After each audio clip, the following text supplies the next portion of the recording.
चाणक्य उस वक्त की परिस्थिति के हिसाब से बात कर रहे हैं। मैंने कल आपको एग्जाम्पल देकर समझाया था कि कृष्ण कहते हैं गुणों से दोस्ती करो, वो हमेशा गुणों से दोस्ती करते हैं, जितने भी बेहतरीन लोग हैं गुणों से दोस्ती करते हैं, गुण जैसे हैं तो व्यक्ति अपने दोस्त बनते हैं। यहाँ पर चाणक्य वह कह रहे हैं अपने अनुभव से, उस वक्त के परिस्थितियों के हिसाब से वो कह रहे हैं कभी भी उससे मित्रता मत कीजिए जो आपसे कम या ज्यादा प्रतिष्ठा के हो, जो आपसे कम या ज्यादा प्रतिष्ठा के हो, जो आपसे ज्यादा रईस हो, जो ज्यादा उनका स्टेटस सोसाइटी में ज्यादा हो या कम हो, आपसे गरीब हो, उनके साथ, क्योंकि उनके गुण आप में भी प्रवेश करेंगे, वो जो करते हैं वो आप में भी आएंगे। उस वक्त ऐसा ही था, उस वक्त का नियम कानून ही ऐसा था। मैंने बोला देखो पहले क्या करते थे राजा महाराजा, अपने राज्य को ज्यादा पावरफुल बनाने के लिए शादियां करते थे। ज्यादा शादियों का प्रचलन इसलिए था कि इधर से शादी कर ली तो ये राज्य हमसे जुड़ गया, उधर से शादी कर ली तो वो राज्य हमसे जुड़ गया, इधर से शादी कर ली तो ये राज्य हमसे जुड़ गया, ज्यादा पावरफुल होते। तो पॉलिटिकली ये विवाह होते थे पहले जमाने।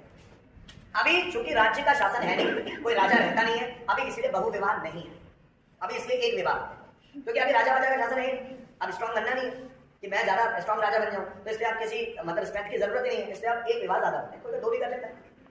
कैसे पाते भैया? बोलने का मतलब कि पहले वो चलन था, वो परिस्थिति थी कि एक राजा को अगर ताकतवर बनना है, पॉलिटिकली साउंड बनना है, जियोग्राफिकली के साउंड बनना है, तो उसको बहुत सारे जगह से उसको संबंध रखने होते हैं। तो अगर छत्रपति शिवाजी महाराज की 8 रानियां थी तो उस वक्त की परिस्थिति थी, वो कोई करना नहीं चाहते, पॉलिटिकली और जियोग्राफिकली अपने आप को साउंड बनाए। ठीक है, चाणक्य जिस वक्त की बात कर रहा है वो वक्त अलग है, वो वक्त छत्रपति शिवाजी महाराज के भी पहले का है। चंद्रगुप्त को ही कहा जाता है पहला हिंदू राजा, पृथ्वीराज चौहान को शायद उसके बाद के बाद, वो वही आसपास का, पर ये उनसे पहले की बात। बोलने का मतलब उस वक्त की परिस्थिति ऐसी होगी कि चाणक्य बोल रहा है कि मित्रता हमेशा अपने बराबरी वालों से करना चाहिए, आपको अपने से प्रतिष्ठा में ज्यादा ना अपने से कम। ठीक, और साथ ही साथ ऐसे मित्रता कभी आपको खुशी नहीं देगी जो आपसे कम या ज्यादा लोग हैं। देखिए उनके संस्कार भी वैसे होते। अगर आप किसी पर्टिकुलर कास्ट के और किसी दूसरी कास्ट के लोगों के साथ रहना, तो आप देखना उनका कल्चर अलग होता है, उनका रहन सहन अलग होता है, उनका बोलना उठना बैठना खाना पीना सब अलग होता है, और वो चीजें हमें भी आने लगती है अगर हम उनके साथ ज्यादा रहते हैं। तो ये उस वक्त की परिस्थिति है, अभी ये लागू नहीं है, अभी तो सबके साथ एक जैसा ही रहना चाहिए। उस वक्त चाणक्य ये भी बोलते थे चंद्रगुप्त को, चाणक्य नीति में भी है कि स्त्रियों से दूर रहो। क्यों? स्त्रियां वैसी थी उस वक्त, विष कन्या ज्यादा थी। विष कन्या मतलब ऐसी कन्या कि आदमी को अपने जाल में फंसाती थी, उनके साथ शारीरिक संबंध बनाती थी और उनको मार डालती। ऐसी कन्या उस वक्त बहुत थी, विष कन्या मतलब किसिंग की, किसमें मतलब लिप्स में ही जहर, किसिंग की और इंसान मतलब। तो चाणक्य ने चंद्रगुप्त को बहुत संभाल के रखा है, क्योंकि चंद्रगुप्त के लाइफ में भी ऐसा ही 2 विष कन्या आई है जो चंद्रगुप्त को मारने की कोशिश करेंगे। चंद्रगुप्त उनसे अट्रैक्ट भी हो गया, पर चाणक्य होते हुए वो पॉसिबल हो नहीं पाया, वो उस वक्त की परिस्थिति थी। आप आज कोई ऐसा बोले कि स्त्रियों से दूर रहे तो बिल्कुल पॉसिबल ही नहीं, स्त्रियों से दूर रहो नो, वो उस वक्त की परिस्थितियां वैसी थी, परिस्थितियों के हिसाब से कोटेशंस भी बनते। अब कृष्ण की लाइफ पढ़ेंगे तो बोलते हैं स्त्रियों के पास से सबसे ज्यादा, कृष्ण तो स्त्रियों के पास से सबसे ज्यादा रहता है, क्योंकि स्त्रियों में जो पावर है वो मतलब आदमी में मिलेगी, और व्यक्ति ऊर्जावान स्त्रियों के सहयोग से ही होता है। जो भी व्यक्ति बहुत ज्यादा एनर्जेटिक है वो स्त्रियों के कारण ही है।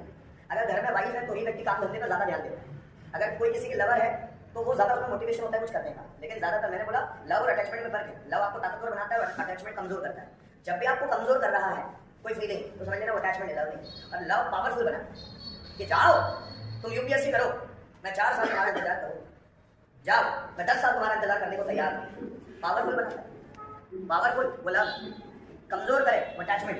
आप समझ रहे मेरी बात? अब कृष्ण हर जगह हर स्त्री के साथ, माँ के साथ भी अच्छा संबंध है उनका, अपनी बहन सुभद्रा के साथ भी बहुत अच्छा संबंध है, अपनी भांजियों के साथ भी उनका अच्छा संबंध है, देन अपनी लवर्स के साथ भी अच्छा संबंध है, अपनी पत्नियों के साथ भी अच्छा संबंध है, अपनी माँ देवकी के साथ भी अच्छा संबंध है। उनकी लाइफ में जो भी स्त्री आ रही है, उनकी एक फ्रेंड थी द्रौपदी, उनके साथ भी उनका संबंध अच्छा है।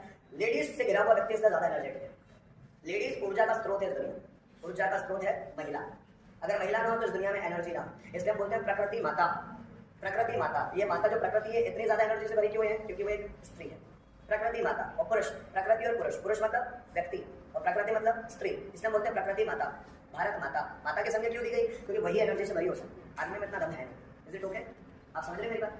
तो ये परिस्थितियां थी जिस परिस्थितियों के हिसाब से चाणक्य कह रहा है कि स्टेटस वालों से दोस्ती रखो तो आप में गुण वैसे है।